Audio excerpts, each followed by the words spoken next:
Yeah, I felt like I was striking it okay early on. Got away with a few things, especially number 4, kind of left miss. But overall, pleased with the week. Obviously today, the back 9 was not good, but that's the way it goes sometimes. What did you feel on 11 and then on 12? Did you feel like it spiraled a little bit there? Yeah, for sure. It got away from me quick there. Yeah, it was just poor swings. I felt like I've had that sort of 7-wood right miss a few times this week on number 4, especially twice, and it came up on 11 as well. And then tried to press a little bit on 12, hitting driver where, sometimes you can play 3 with a little short of that bunker, but yeah, obviously really disappointed. I would have loved to be standing where camera is standing right now, but overall, I still felt like I saw some nice things in my game this week. So if 11 goes a little differently, are you saying you would have laid back on 12? I don't know. Maybe. I mean, we had sort of a game plan as, driver would be an option. And today, obviously, the wind was a little bit different from what we've had, and it was a good win for it. Yeah, I mean, it was a poor swing, really poor swing, and it definitely stings a little bit. You mentioned yesterday you weren't afraid of thinking ahead and thinking about winning and everything. What was your process like overnight? How nervous were you kind of through the front 9 into the back?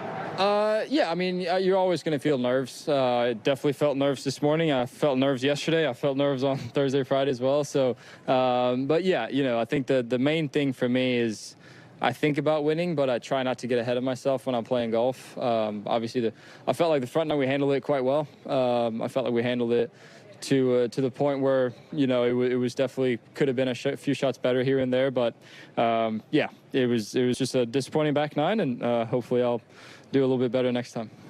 You said sometimes when you're nervous you rush.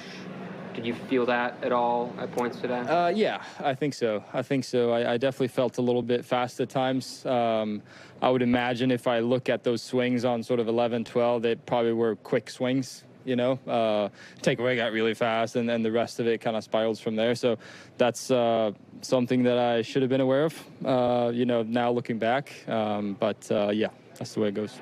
I know there's still walk off the green 10 minutes ago. There's still time to process what happened today. But what do you think is the biggest thing that you can take away from today in the future?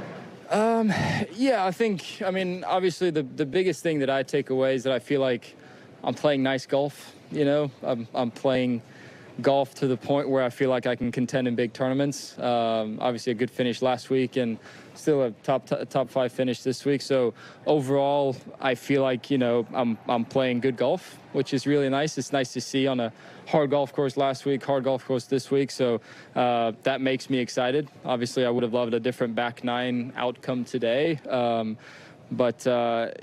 at the grand scheme of things, I'm pleased with my golf game. Paulie, what do you think of what Ludvig did today? Yeah, I think Brandel broke it down very well there. My point would be playing under pressure is a skill, like all skills in the game. And not everybody is blessed with it straight away, and sometimes you have to learn it.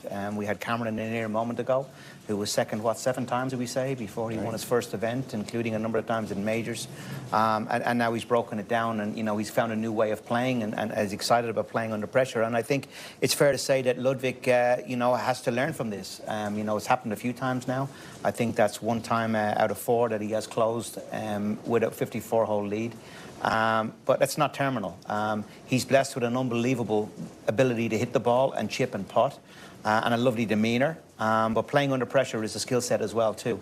And what I felt today was the first 10 holes, by my calculation, including fringes, he was putting for birdie on 8 of those. So it's not like his game disintegrated. And he was around, but he wasn't making any putts. So he didn't get any giddy up to get up that leaderboard and pull away from the field.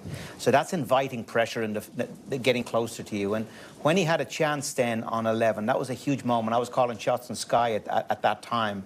And just before, as he was addressing it, I said, this is a huge moment. Because the guys in front of him had not made birdie. Fitzpatrick had not made birdies. They weren't making birdies in the holes they were playing, and they weren't coming up behind him. At that stage, he was 2 shots ahead, and it looked like he was going to go 3, hitting only a wood in there on that par 5, and he blasted it right. Now, there's a saying in horse racing, and it's a very good saying, never follow, well, let's relate it to golf. Never follow a bad shot with a mistake. We all hit bad shots in golf. It's part of playing the professional golf. No matter how good you are, and particularly under pressure, we all hit bad shots. But I really do feel that when you hit a shot as bad as his shot was, and remember, it was 40 yards into the water on 11, that invites gremlins into your head.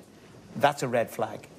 And you got to recognize that. The caddy's got to recognize that. You're shook to the foundations, like, oh my God, I'm leading the tournament. I've just hit a terrible shot like that.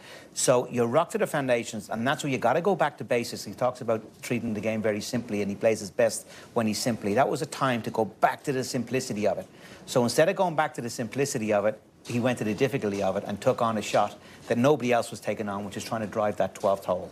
The last 5 groups, he was the only guy to hit driver there. Nobody else took it on.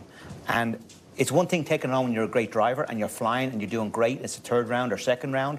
But in the heat of battle on Sunday, when you've just hit one of your worst shots of the week, to then try and follow it with playing on such a difficult shot, I really feel that was a mistake. And once he made double there, it was kind of curtains from there. It's very hard to come back from that position, having dropped 3 shots in 2 holes, in terms of the score, but also mentally as well too. And from there, it was just a question of how high he could finish up. So he's going to learn from that. He's not the finished article. He's a brilliant golfer. He's phenomenal. We talk about generational talent. He is in terms of hitting the golf ball. But he's got to learn that. But that's normal. That so many guys do. There's not many come out, and just because Tiger Woods has raised the bar in terms of finishing, you know, we always relate everybody to that. Everybody takes time to learn these things, and I think over time he will learn it. He has to learn it, and he's got to be really honest with himself about why he didn't close, or if not close, make it very difficult for the others to pass him. Yeah, Luke Donald, the captain of the European team, when he chose Ludvig Åberg to play in Rome, despite not ever having appeared in a major championship, called him a generational talent, said in terms of the ball hitting, only ones that he had ever seen that were better at that age were John Rahm, or close to John Rahm, and Sergio Garcia. He has that level of ability. So 69, and then the 63 lights out. Remember, 29 on that front side on Friday. Out front, right through that 3rd round on Saturday and into the back 9 here today. But it got away at 11 and then 12. He ends up finishing in a tie for 5th. And so expect his time will come. It's all part of the process.